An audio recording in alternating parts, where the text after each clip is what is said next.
Hello, this is Scott Carpenter, and today we're going to continue our series about the signs of the Sasquatch presence on your property or in an area.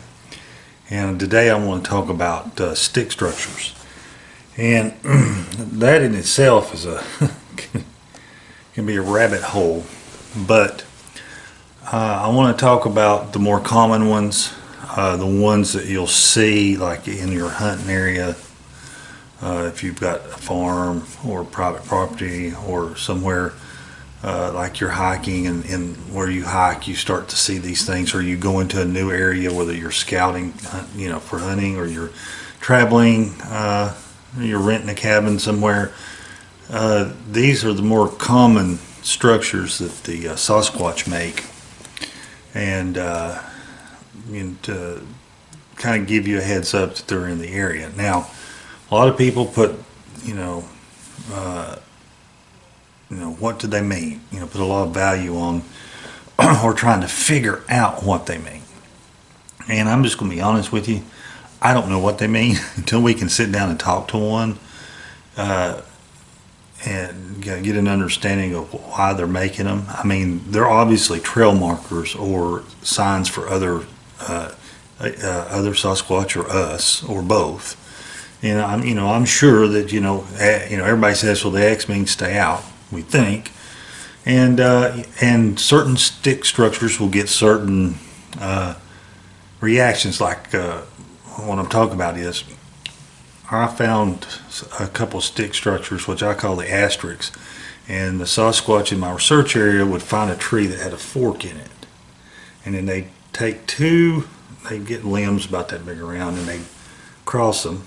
In fact, I got one pulled up here that's done that way here on the for you to look at, and that'll be what you're looking at. But they would usually take two or three, just depends, and they would cross them, and then they would take another sapling or stick, and they would balance it. And what I mean balance it is, they would literally stick it through and balance it so it's balanced in the middle. It's just sitting there balanced. And I found more than one of those. Well, when I made one of those in their territory, I got a visceral reaction. But here's what they would do. You think, well, they'll just tear the whole thing down and destroy the tree. And they wouldn't do that. What they would do is that when I would put the stick through, or the big limb or the sapling through, and balance it, they would pull it out, leave the others intact, snap it.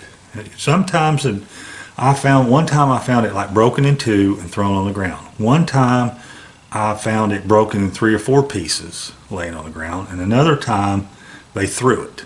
And I did find one. In other words, it was broken and it was thrown a good 40-50 feet, and I didn't find the other piece of one. And so that's what I meant. Obviously that meant something, and obviously me making one made them mad, or made them upset, or they didn't like it. But it kind of goes back to, still don't know what is a territory marker. Well, maybe not. Maybe a sign of a family clan sign, maybe, I don't know. But for this discussion, the important thing is recognizing what a stick structure looks like, and determining as best you can whether it's a hoax, or it's kids messing around, or if it's legit. And one of the things that some of the things that will tell you it's legit is like what I tell people, especially if they just show up overnight in a more remote area where people aren't there. In other words, like if you go through the area at 7 o'clock in the evening, and then the next day at 9 o'clock you go back through and the stick structure's there, you probably got probably a good indication that that's probably a Sasquatch. And sometimes it's the size, and sometimes these around here all this is small, and almost done to a point. What they'll do them, but they don't, they're not big and bold and out where everybody can see them.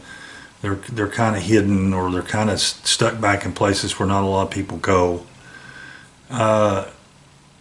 you know, they like to stay incognito, whatever you want to call it.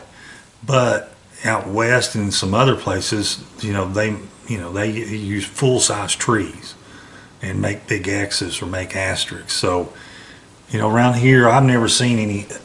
The biggest X I've seen that I was pretty confident was an X was actually two trees that were bent over, and they made an X as they were bent like that. So that's the biggest one I've seen, but they can get quite large. So it's kind of a common sense thing, and it's kind of more, and it's also, like I said, and if you see more than one, and if you add these with things like footprints, or vocalizations, tree knocking, or even sightings. In other words, it's another piece of that, of anecdotal evidence that they're in the area, and that you need to be on the lookout. And so the first one here, like I said, was the asterisk. That's what I'm showing here on the screen. And here's one that's not quite totally an asterisk the way they made it, but it's still, it's got the stick in the middle balanced. You can see they put 4 sticks together. They're 1, 2, 3, 4, and then they've stuck a stick parallel to the ground, and there it is. And all these are not, these didn't fall like that, and some of these, the root balls are on top and don't have any root balls, so it's obvious they were picked up and kind of inserted and put together. Here's an example here of how they use the Y. This was just an X, a small X. You can see the tree makes a little Y, and they put the 2 sticks to make the X. This was a more elaborate one I found. This was actually done after I did one. I did one, just a small asterisk little thing. It's all, you can't see, it's off to the left. And I came back a week later, and this was beside mine. And then I didn't mess with it, and the week after that, this one was still there, and they pushed mine over. But you can see here, it's got the classic X. And then there was a vine that they got like pulled down to make for the Y to hold the actual 2 trees to make the X, and then they stuck that long limb or dead sapling. They stuck it in there, and they stuck it in very carefully because they didn't break any of the little smaller limbs, and balanced it. Right here's that X I wanted to talk about, where they had they'd used arches. An arch is another thing. While I'm at the arch here, let me get to let's see. I'm just going, well, let's do X's and then we'll go back to the arch. So, but anyway, another thing, of course, the X's that I found have been small. When I say small, I'm talking the trees 4 or 5 inches around, and the X's are lower to the ground. They're not big. They don't take whole pine trees, break them off, and make a big X. And the X you're looking at here was actually found behind I had a stand that I hunted regularly. I have been hunting this stand regularly for several years now, and I noticed, I went in, it was dark, so this was the first time I'd hunted it. This was last year, and so I went in, and when I got up to walk out, this X was right behind the stand, it was a ground blind, but right behind the ground blind, and you see here, it's about, the X is about chest high, but and I did a full investigation. There's no root balls or anything. These trees just didn't fall over. They were carried and put there. Where's the X? Hang on. Ground sticks. Yeah, I got the X from 2 different directions. This is looking one way, and the other one was from looking behind it. So,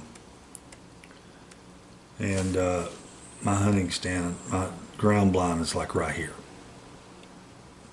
So, you know, those are things to look for. The other types they make are is tree bends. And I know up north, you know, a lot of them is snow load, yada, yada, yada. But down here, there's no snow load. And of course, you could tell, I mean, like I said, it's common sense. When you look at these things, you know, like I did a whole video here not too long ago, I guess last year, about these bends. These are all in this area where they found the X. And there was a pretty well-worn deer trail going into a thicket. And then I found a series of, and I have scouted and gone back into this area, and these tree bends weren't there. And some of these trees are still alive and sprouting. And these are like little dogwoods. They're about that big around, and a little oak and a little maples. And they just take them and they bend them over. And don't break them, but they bend them, you know, permanently. And sometimes they'll take a limb and or stick them a rock or something. They'll wedge them. Sometimes they don't have to. And I found, you know, again, this marking the deer trail? Was this marking something in that area? I don't know, but you know, it's another sign that they're in the area. And this one right here, you can really see how it's been all the way around and over. There's nothing around it. Nothing failed to do this to make it bend over. You know, wasn't a tree didn't fall on it and make it do that. There's nothing on the ground here or anything. The snoring you hear is the dog that we're watching. So there's that one. And let's see. There's another. It's an arch. It's a little blurry. This is back in the day, but that's another arch that was a thinner sapling, probably about 15, 20 feet high, that was bent over. And this one, I got it where it was wedged in the ground. Hang on, let me find it here. There, right there, it was wedged right in here between this cedar tree, and then there's a limb here, and then this is like a limb. This is not like a tree that fell over and captured it. This is like that's with a short piece of limb. They got kind of shoved it in the ground or shoved it on top of that, and to wedge it against that tree. So other things they do with the stick structures are what's called ground sticks. And William Henry, my bud, my friend, he's real big into finding these. And there's this picture. And what they'll do is they'll take, you know, a limb or a piece of a small tree, a dead tree, and they'll jam it into the ground. Now, it's obvious it's not falling from a tree. Sometimes it's an actual, in other words, the whole area will be pine trees, and you'll find an oak limb, or, you know, it's sometimes even a different species, but it's obvious it's been jammed in the ground at an angle, and sometimes, you know, it's several inches to a couple feet, depending on the size. In this picture here, you can see, and they've lined them up where one's leaning to the left and one's leaning to the right. You might come upon those. Right here's a pretty large one. And like I said, there's no larger trees around for these limbs to break off of and fall, which that does happen. And, you know, my friend Dave Pilates, you know, they went out a trail. When they came back, one of these, quote, walking stick length or a little bit longer trees about like that. And, you know, they went out the trail, and it's winter time, it's Montana, it's hard packed, the ground's hard packed. And when they came back out the trail, this stick was jammed several, 12, 14 inches down into this frozen ground. So it was obviously they wanted to find it, not, you know, it was kind of like an in-your-face obvious sign. Hey, you know, here's a sign we're here. So be aware of those, you know, ground sticks. It's another sign that they're probably in the area. The other thing they do, you can see here, is they'll make these little structures where they'll lay 3 or 4 little sticks, like here, on a parallel stick, or they'll do something like this. You'll see this just out in the woods where it makes no sense for them to be. A lot of this stuff is just out of place stuff. It's like not near main trails or in more remote areas. You know, I know you've always got to be cognizant of Boy Scouts and kids and whatever, but you know, some of these are found like, you know, mine. Some of the stuff I found was, in a near my feeding station or in a very remote area where, you know, I'm the only one that goes in there, or very seldom anyone else does.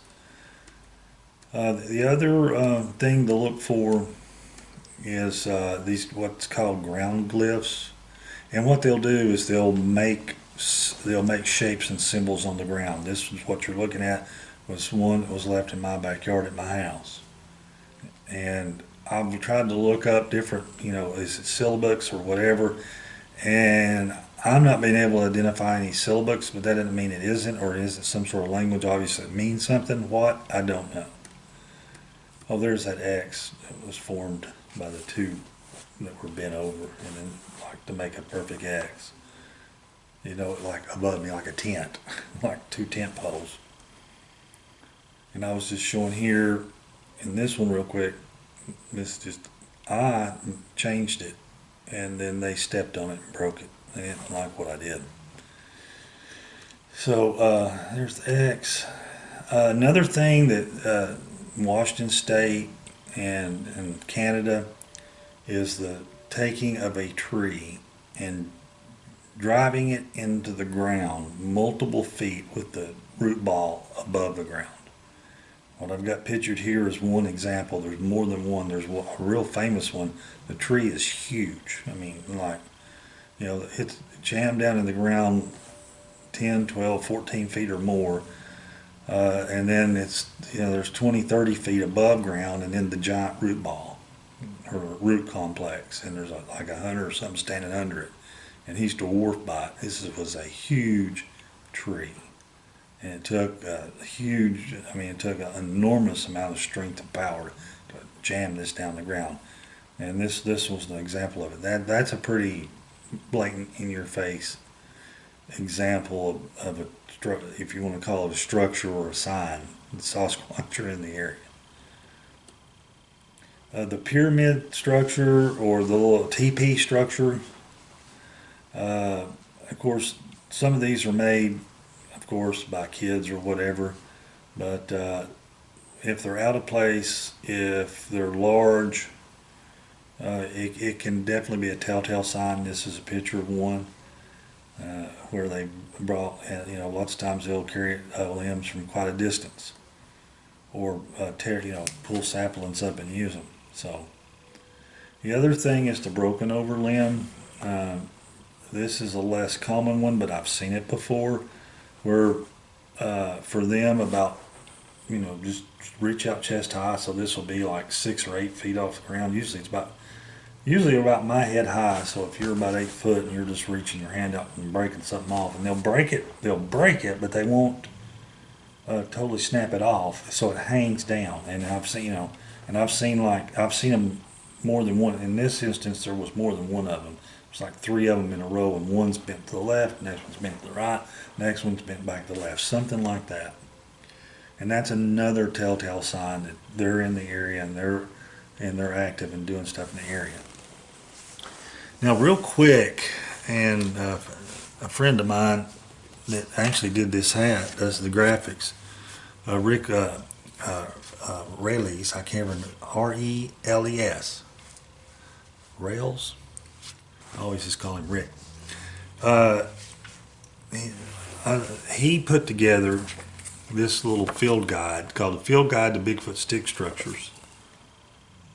And I don't know where to get it. He gave me a couple. It looks like here he's got a little project going where he's trying to collect as many of these as possible.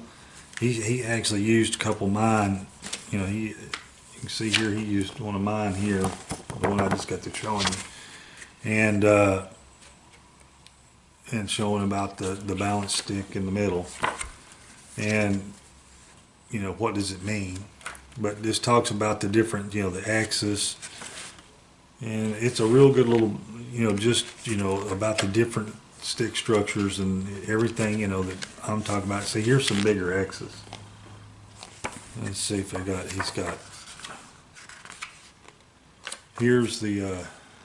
here's what I was talking about, the break-offs, where they break them all. And you see here they get quite large.